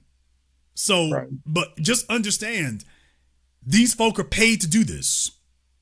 And they're saying what their white paymasters approve of. Please understand, D.L. Hughley does not believe in this garbage he's saying. He doesn't believe that. I want y'all to understand that they don't believe that. This is what they've been told to say. They will say whatever they're told to say. But he doesn't believe any of this because he knows it's not true. Because the first time that you assign these things to him, he's going to tell you you're wrong. Oh, that applies to the rest of y'all, not me. First time you try, he's going to tell you that you're wrong. So they've been given their marching orders and their assignment. Half of them probably don't think anything she's going to win anyway, but they got to show up because they're scared to be on the record as not showing up. Well, Jason, why would you say that? They're not worried about 2024. They're worried about what happens in 2025 and 2026. If you're not on the record supporting them, they're worried about what's going to happen to them in California. What's going to happen to them in New York if they own the record. By the way, did you say something? That's why LeBron James done chirped up. LeBron James, once again, Jason, you going to go there? Oh, hell yeah. So let me get this straight. Everybody's passing around that video with LeBron James saying ain't no party like a Diddy party. Now, LeBron James, by the way, I'm endorsing Kamala Harris. Oh, we're going to go there. We're going to do it. This is the place where we do this. Right here. By the way, couldn't help but notice that everybody done found that video and passing it around, talking about what about LeBron James? All of a sudden, he makes a big show of endorsing Kamala Harris. Don't y'all understand niggas is trying to cover their asses now? Do you all not see? Dude, niggas got the email. If y'all don't believe that the email got sent around, they noticed Young Thug's the only one got off. And they basically banned him from Atlanta now. I heard what that damn judge sentenced him to. I'm like, she's banning him from Atlanta. You don't think you can be exiled in the 21st century? She just did it. And by the way, that was the damn plea deal. That wasn't what she could have done. That was the result of the plea deal. Don't you know niggas saw that? They looking at Diddy. They're like, Young Thug is the lucky one. And how long has his case been in court now? He's been locked up for what, 3 years? This has been going on for years now. Years. You think the rest of these fellas want to go through that? This is what Young Thug has been through, and he won. Can you imagine going through that and losing? Okay. Dude, folks are trying to keep themselves off the docket by any means necessary. They're trying to keep themselves off the docket. They don't want nobody digging through the crates. They don't want nobody pulling up no videos, pictures, nothing else. And when you see this many people lockstep in line doing something this strange, dude, don't you know they got the email? By the way, who you gonna vote for? Because we might not win the White House, but hey, nigga, we still got the Attorney General's office in your state. Damn. By the way, Kamala might not get to the White House, but we already got the Attorney General's office. We already got that. All it takes is an email. You sure you want to be questionable? Y'all, it's that real. It really is. It's that real. They know. I'll let you have the last word. Well, what I also want to ask you is this. What do you think that when 2028 comes up, what do you think the next move is going to try to be with us? Because clearly they have alienated black men, specifically heterosexual black men, to such a degree that there's really nothing more that they can say against us. And as of now, whatever shaming tactics they've had left, they don't have it anymore, because between everything that's happened throughout this entire year, between all that greasy ass mess that Democratic Shields and Shea Butter Twitter was talking about on Twitter, X, whatever, even down to taking polls of allegedly, remember this is allegedly, black women taking a poll saying, are we safer under a system of white supremacy? See about that when Trump wins, but whatever. But assuming that those were black women, the fact is they have that those that advocate for that demographic has said so much against us since 2016. For the past 8 years, they have socio and politically alienated us so much that there's nothing left for them to say to try to bully us into this anymore. So they only have one playbook. People ask me this all the time. The answer is clear. They only have one playbook. They don't want to give us anything. And with Jason, if they lose in 2024, what happens? They're going to go back and do it again. They're not going to get off of this. I'm letting y'all know. Well, Jason, what's the answer? They're not going to accept this as the new normal until they lose 2 election cycles in a row. If they lose twice in a row, then they will no longer keep denying it. Because right now they're in denial, brother. In 2016, remember, first they blamed us, and then they turned right around. By the time they came to 2018, they started talking in denial again. The 2020 election simply allowed them to reinforce in their head and say, oh yeah, 2016 was a fluke. That's what they said in 2020. If they get their asses broken in 2024, they're not going to like it. They're going to start pointing fingers. That's what they're going to do on day one. Over the course of the next 2 years, they're going to start rationalizing themselves. Well, the Negroes really do like us. They're just like white supremacists always do. They really do like being under our heels. That was just a fluke. That was just a fluke. That was just an anomaly. We'll get it straight for 2028. We'll get it straight then. If it repeats itself in 2028, then they will acknowledge that this wasn't a fluke. This wasn't a glitch. This is the new normal. Because then they will be afraid of what's going to happen in 2032. So just understand, if they lose this time, that's going to be a stopgap. They will not take this seriously until it becomes a trend. Remember, once is an incident, twice is a trend, 3 times is a pattern. They don't want this to become a pattern. So they'll ignore an incident if they can. And winning the White House in 2020 allowed them to tell themselves, oh, 2016 was just an incident. If they lose 2024, they're going to do that again. If they lose 2028, they're going to lose their taste for losing. Then it's going to be, what do you niggas want? Okay. And then they're going to try to find the lowest, smallest thing they can give. But it's going to take 2 losses of 2 election cycles to get their attention. I am not confident that J.D. Vance is the man for 2028. I'm not confident he could be. I don't care how hard Trump gets behind him. But like I say, it will take 2 election cycles. If they lose this time and win in 2028, basically it'll start all over again. Now, the good news is they will have far less confidence. So if it gets to 2028 and they don't have a solid lock, they can see that the trend is showing that you're losing us. So even if they do win, they're going to lose confidence, either which way it goes. But my answer to you is what you're looking for is a total collapse. They don't totally collapse this strategy until they lose 2 election cycles in a row. Then they will have a fundamental rethink and reexamination of what they're doing because they'll be scared of losing a 3rd time. So I'm just letting y'all know this is a marathon, not a sprint. Even if they lose in 2024, we got to be ready for 2028. So just get ready. You can celebrate for about 5 minutes and then we're back on it. Thank you very much for giving us a call. Let me see if I can get lineage reparations up here on Zoom. Let me go ahead and get lineage reparations up here. All right, lineage reparations. Oh, boy. Okay, you calling me from Cuba? Where you at? I'm calling you from the Eastern Cape of Southern Africa. There you go. I'm about to say, it looked like you at Fidel Castro's house. All right, brother, what's on your mind? It's very early here in South Africa. What time is it there? It's like 4 o'clock. Okay, it's 9 o'clock 9 o'clock at night over here. So it's like 4. Okay. You say it's 4 in the morning? Yes. Okay, well, he's devoted. All right, I appreciate that. Let me take this clove out of my mouth. Listen, I have a suggestion, if I may. I know you've been talking about these. Let me put it this. Let me go straight to the point here. I'm in South Africa. I missed the deadline for how you say my what do you call that? Writing my voting overseas. Let's put it that way. So I'm going to ask a question, right? Answer your question if you can just help me on this.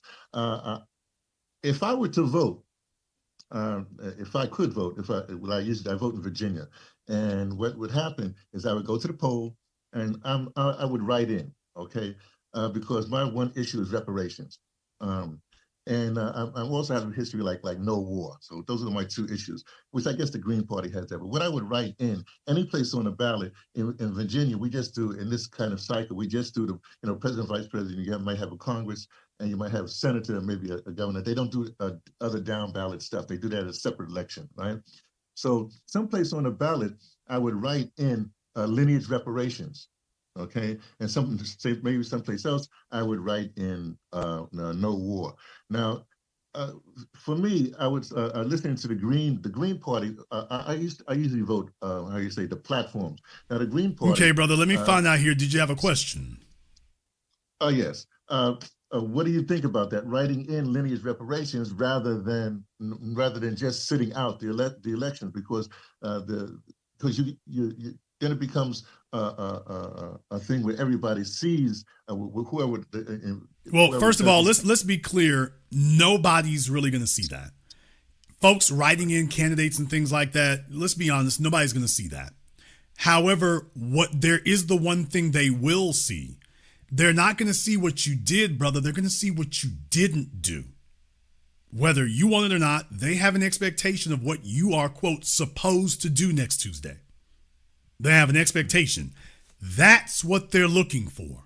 So it's not the presence of whatever you write on there. It will be the deafening silence and the absence of what you were supposed to do but didn't.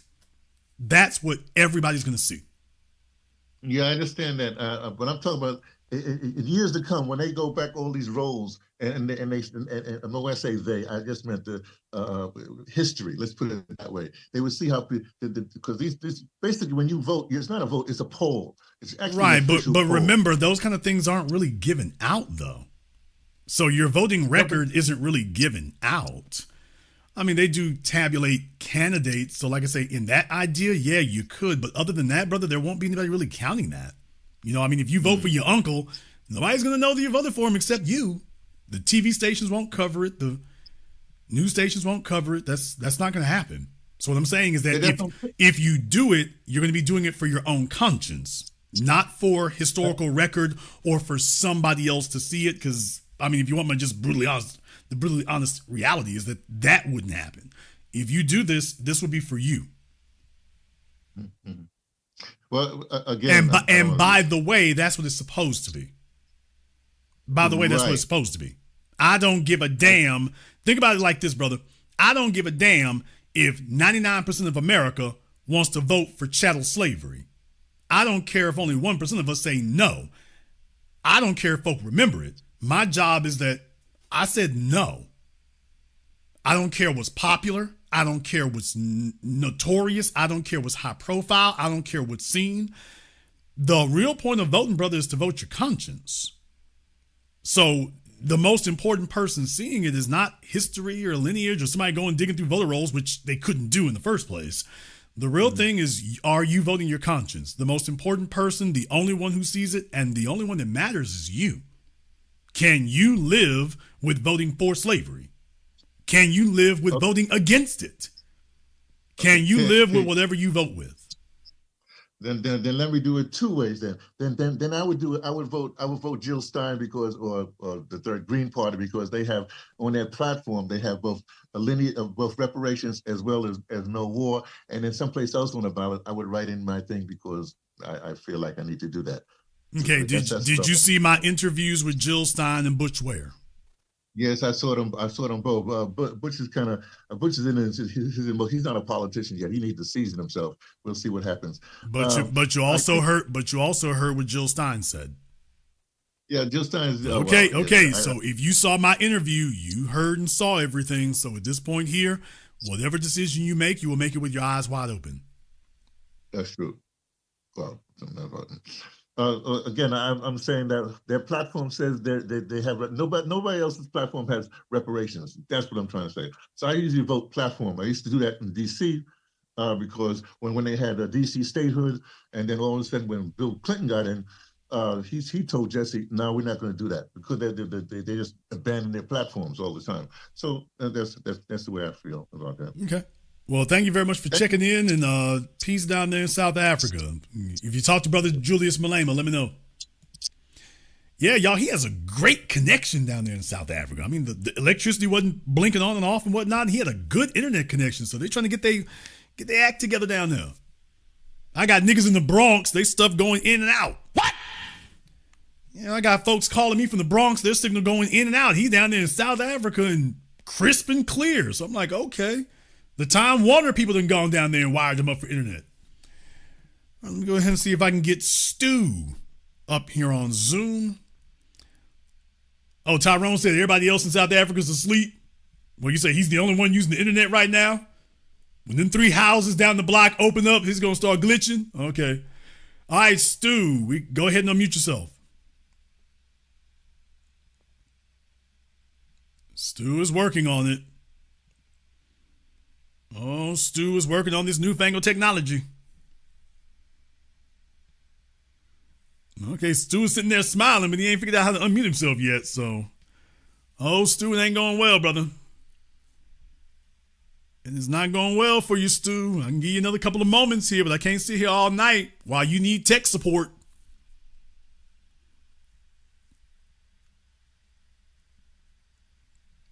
Stu, I'm trying to stick with you. If you don't find the unmute button, brother, I gotta go. Okay, well, he's at a dental place. Brother, what are you doing at a dental place at this hour? Is he the nighttime dentist? I don't know what he's trying to do, y'all. Stu, okay, well, Stu, I hope it goes well for you. So he isn't unmuting himself, but he's out getting he's at a dental place, so. I want to holler with the brother from South Africa and let him know. So he is up in the middle of the night. He is up in the middle of the night saying, let me go get my tea did. So folks, like I say, basically what you're dealing with here, understand, I bring this to you because it's my job and my function as the anchor man of the New Black Media. It's my job to let you know I'm on top of the things that are going on.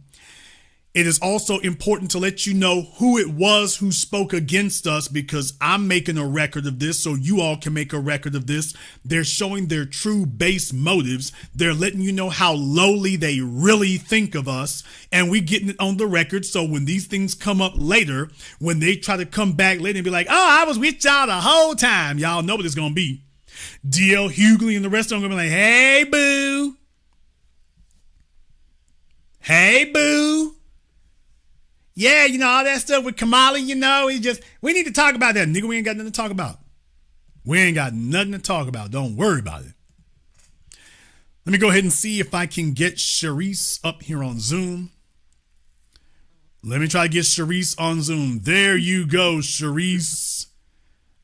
Hey, how's it going? All right, well, welcome back here. Why you look like you getting ready to go to Solid Gold? Because I am. I'm getting ready to go out. Clearly, she getting ready to get lit, y'all. She's getting ready to turn up. Y'all don't see what I see on this screen, but she got the hair laid. Oh, she got the hair laid, the teeth whitened. She trying to do the whole Marilyn McCoo thing. So, girl, I see you. I just want, every time I listen to you guys, and when I say you guys, Brother Tariq, you, Sister Vicky, I just feel such a heart full of gratitude. One thing you said tonight was that we have to be ready for the long game. And growing up the way I grew up in Detroit. We really never thought about a future because we weren't sure we were going to make it to. I'm 54. I wasn't sure I was going to make it to 54. I saw so much death around me. But I feel like you guys really open us up to the gods and goddesses we can be, and really help us to strengthen ourselves for the greatness that we know is in us and in our children and what we know we once were and probably could excel ever being. So I just wanted to put a shout out there on that.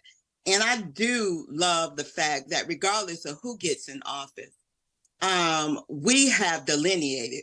We have moved in such a way that we know that we are better and better and better every year. And to me, that means something. That's shifting something, and that's pretty much my thought. And I just wanted to say thank you. Well, I'm glad that we've been a benefit to you. I got two questions for you. First of all, where'd you buy them lashes? That's the first thing. Where'd you get them, girl? Where'd you get those? The regular beauty supply. What's the name of our beauty supply here? Okay, well, don't snitch on yourself. But I'm just like, the fellas be sitting up there circling the block trying to figure out, is that over there? The other thing, I'm like, girl, she said she's 55. You don't look a day over 40. So now she getting ready to go out too. You got your Bernadette Sanders thing going on. She's getting ready to go out. So y'all know what that means. It's going to be some 65-year-old dude think he got him a young Tinder. Damn. He gonna see her and he's gonna think he got him a young Tinder. So girl, hold it. Don't tell him the age till you get to the end. Just hold off as long as you already know the hustle. It's gonna be some 65-year-old dude like, I hit the jackpot. So just hopefully it won't get that far along. But you know what? I will say this. I actually have a boo. We've been together for about a year now. And I only like 60-something-year-old men because they can't, to me, most Black men mentally, if you're a wise woman, if you're a woman of means, if you really want some substance, it takes, to me, Black men at least 10 years to catch up to me. And even then, to me, they're not caught up. So y'all quote, substance means rent paid. What? That's the substance she's referring to. The substance she's referring to is the light bill. That's the substance right there. What's she say? Old boy got his retirement from the state, so she's like, look, I got that taken care of. Somebody got to buy these eyelashes, and it ain't gonna be me. I ain't mad at you. Thank you very much for giving us a call tonight. Yeah, but that's the substance she referring to. I need a man of substance and taste. Okay, I need a man of substance and taste and a car note. I need a man of substance and taste and disposable income. I need a nigga who don't care about it. His income he got a fixed income. It's like, okay, now I know what I'm working with. He can't lie and say he ain't got it. That's the only thing that women are so dishonest, but that's the only thing a old nigga's good for. I ain't dissing him. He can't lie about not having it. A fella who out here still working, trying to get it, He can say, hey, baby, I ain't got it right now. I ain't got it. I'm working on some things. I'm trying to get it together. You with a female, a female with a man who's retired, she know what he getting. He can't even lie and say he ain't got it this month. Y'all just gonna have to go ahead and have this fight. He's just gonna have to go, look, I ain't gonna give it. He can't say he ain't got it. Look, Heifer, you got it last month. I ain't gonna give it. But in any case, I'm glad she called in here. Folks, the disrespect is not gonna stop. My job is to catalog it. The disrespect is not going to stop. The disrespect is not going to end until they've gotten their butts whooped for a couple of election cycles. My job is to go ahead and catalog this and chronicle it for you so that you have the proper documentation of what occurred and how it occurred and who it was who spoke against us when they had the time and the chance to do it. We want to remember all these people who spoke against us. That's the most important thing we can do is keep in mind, by the way, yeah, you were out there speaking against us too. Nah, it wasn't like that. Yeah, it was exactly like that. Just remember, they're going to come back later trying to explain their way through things, and we'll be right there to say, yeah, but it's a little late for that now. A little late for that now. Let me give a shout out here to my man Grind Time. I told you all that I was the greatest of all time. I told you today I'm still the greatest of all time. All right, Grind Time there in the super chat. Yeah, I hope that's not old girl's dude there. He's like, hey, baby, you going to Solid Gold tonight. I had to give something to Jason. So shout out there to Grind Time on the super chat. We appreciate that, brother, as always here. Also to Sabrina, you know who you are, ma'am. Thank you very much. Mr. Richburg, Mark B, thank you very much as well. Let me go ahead and get one more person here on Zoom. Let me go ahead and get one more here on Zoom if I can. Folks get on Zoom and then they get scared. They're like, ooh, Jason hit my button. All right, I got Armaj. All right, Armaj in here on Zoom. What's on your mind? Yes, this is Armageddon 026. I really appreciate everything that you've been doing, and I have I don't know how to say this, but I'm almost 47 years old, and I never voted before ever because I always saw through the games and tricks. I never, like with Obama when he had Biden as his vice president. I was like, oh no, that I already knew about Biden and his policies he had wrote, with that Bill Clinton signed. I already knew about that, so I didn't vote for Obama. And I just really wanted to just tell you I appreciate everything that you've done, and all these years that I have not voted, I have been getting put down to, why you don't vote? Your ancestors died for you to vote. I've had to hear that my whole life, pretty well, So, well, here's my thing about it, brother. I think as a society, yeah, apathy is always something to be concerned about. Sure, it is. But by the same token, the society also owes you to give you something to believe in. And the bottom line is if people are not voting, even if you have the capability and everything, if you're consciously making a decision to do that, we'd be better off served asking, why is it you're not? And when you get down to it, what you come to the conclusion of is, yeah, it's not serving me. What am I going to do with that? So it's their job to give you something to serve and give you something to vote for. The society owes you that as well. And if they don't, then they can't complain and be surprised when you're like, well, what good is it? I don't see where it serves me. And it should be glaringly obvious when it does.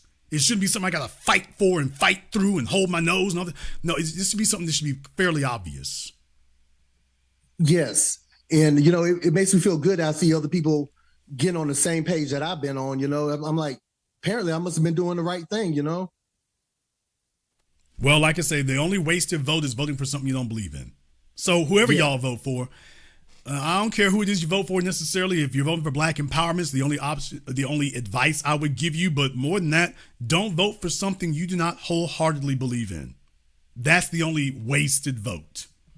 Thank you very much for giving us a call. Oh, well, I did have JC up here. He's been in and out, so let me see if he got his life together there. JC, we'll go ahead and try you one time. I'll give you 5 seconds to go ahead and get that cranked up. You've been in and out of Zoom, so I don't know if you're just checking to see if it actually works or not. It does, I assure you. So go ahead and do that. Okay, JC, let me go ahead. Oh, hit the wrong button there. JC, go ahead and turn your camera and your microphone on for me. Hit the wrong button there, JC. So go ahead. We're rejoining you to it, but make sure you have your camera and your microphone turned on for me. Can't wait here all night for that. Can't wait here all night for it. So if you ain't got it together, we're going to have to go ahead and move on. I'll just make that the last call tonight.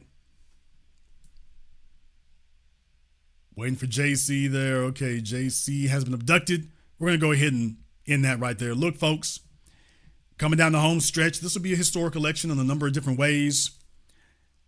I'm planning on broadcasting live Tuesday night. And by live, I mean that I will have a live audience. What? So for those of you who are channel members, you saw the post that I put up.